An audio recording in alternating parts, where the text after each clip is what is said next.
Belfast is a city which, while not forgetting its past, is living comfortably with its present and looking forward to its future. In my life, I have made the occasional catastrophic choice, and it's just a case of moving on and learning from it. Spoilt is a euphemism for loved. Northern Ireland has treated me well, you know. Ours was a very progressive Protestant family, but my parents were God-loving rather than God-fearing. We went to church, and I still go with my mum and dad when I return home. It's a family thing. I played flute in my dad's marching band, but I had an integrated upbringing. We had a lot of Catholic friends. I have 3 older sisters who, when we were children, used to hold me down on a bad day and put makeup all over me, so I've had an aversion to it all my life and hate sitting down in the makeup chair. My mother taught me what it is to have a sense of humor. My dad, who was a headmaster, everything you need to know about hard work. My dad is the most decent man you could come across. Brain surgery is a fairly aggressive process. There's a lot to get through. There's the beautiful, delicate shaving first, which is really lovely. There's a wonderful ceremony of putting all the covers on, so only the little bit you're operating on is revealed. But once they make the incision and tear the skin back, the drill comes out. As I told Piers Morgan, Catholics have confession, whereas Northern Irish Protestants only have interviews. People love watching medical dramas. They also love watching documentaries about the workings of the brain. When you see a tumor in the brain, it's an ugly-looking thing. It's kind of black, grisly and messy, or it can be white. To see it taken away is just amazing. Perhaps not being very self-aware in the past masked depression. I think I was confused. I think I was immature. I think I probably was quite depressed. I lived a dual life, and when my dual life exploded, I began to feel much happier. It's hard to make a film in Britain. It's hard to raise money. The best stuff that is shot on film in Britain is usually shot on film for television. Richard Armitage is very good at the old horse riding because of course he did it in Robin Hood, so he's very good at that. Funnily enough, Northern Ireland is a great example of where politics can win over conflict. The decision to down arms and follow a political path would have been unthinkable once. It shows just what is possible.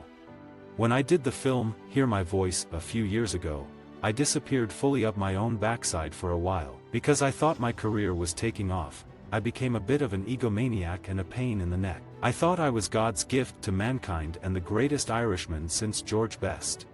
I feel old and vulnerable. I now realize that I knew nothing and know nothing, but back when my career was beginning, I thought I was a man when, in fact, I was a dewy-eyed boy who'd not seen an avocado or eaten a tomato.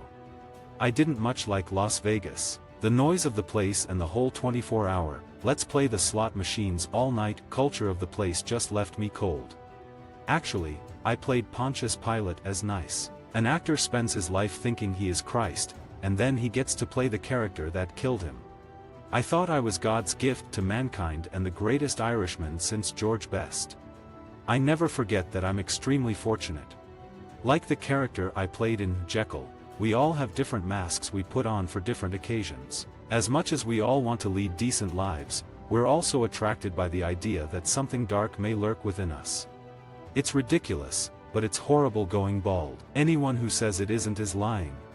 Several years ago, I began losing my hair, and like a lot of men, it was a major concern to me. In fact, it was practically an obsession. But, also I'm an actor, so I'm in the public eye a lot and I really felt that my hair loss could affect my career prospects.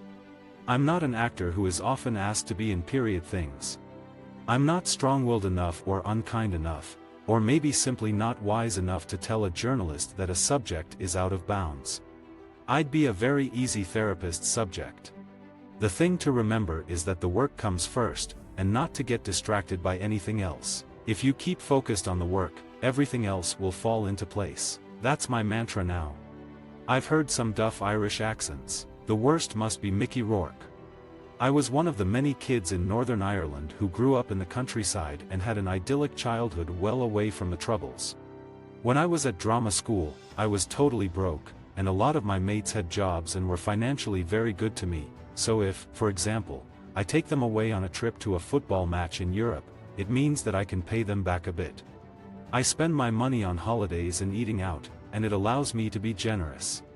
There will only ever be 13 dwarves in The Hobbit, and I was one of them. If I had my time again, would I do it? Yeah, I would. When you suddenly become successful, the change is enormous, both financially and in terms of recognition and the way people treat you. I found that hard to deal with. I got very guilty about it, and I think I put up obstacles to prevent myself enjoying it. My wife is a very strong woman. I don't know a single person who doesn't regret the things that they did to hurt their parents, or the things they didn't say to them. I'm increasingly realizing our consciousness and subconsciousness are extremely different, and our subconsciousness motivates us, but so far, I don't know what drove or motivates me. I grew up loving women and without misogyny, rancor or prejudice, totally loved and loving. And no matter what has happened since, I don't think I have treated women in my life very badly.